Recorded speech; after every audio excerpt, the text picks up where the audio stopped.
latest in a ceasefire deal aimed at ending the 15-month war in Gaza. Ohad Benami and Eli Sharabi were both taken hostage from Kibbutz Be'eri during the cross-border Hamas-led attack on October 7, 2023. Or Levy was abducted that same day from the Nova Music Festival. The three men all appeared thin, weak and pale, and in worse condition than the previously freed hostages. Family and friends cheered and cried as they watched their release live on television. Though relatives spoke of their pain of seeing them in that condition.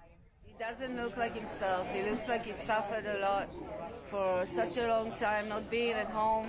And it was very difficult for me to see him like that, very, very hard. Dozens of Hamas militants were deployed in central Gaza as it handed hostages over to the International Committee of the Red Cross. The hostages were then driven in ICRC cars to Israeli forces and into Israel, where they were reunited with family members.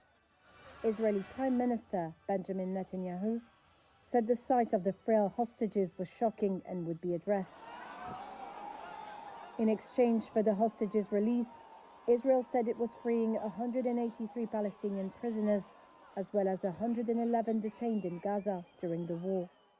Cheering crowds greeted the buses as they arrived in Gaza. 6 people released in the West Bank were in poor health and taken to hospitals, according to Palestinian medics.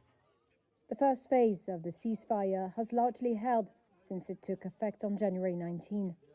However, fears have grown that the deal might collapse before all 76 remaining hostages held by Hamas are freed.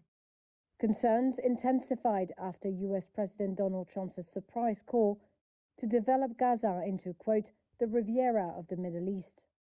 Arab states and Palestinian groups have rejected Trump's proposal, while Netanyahu welcomed his intervention. Negotiations on the second phase began this week, aimed at returning the remaining hostages and agreeing a full withdrawal of Israeli troops from Gaza in preparation for a final end to the war.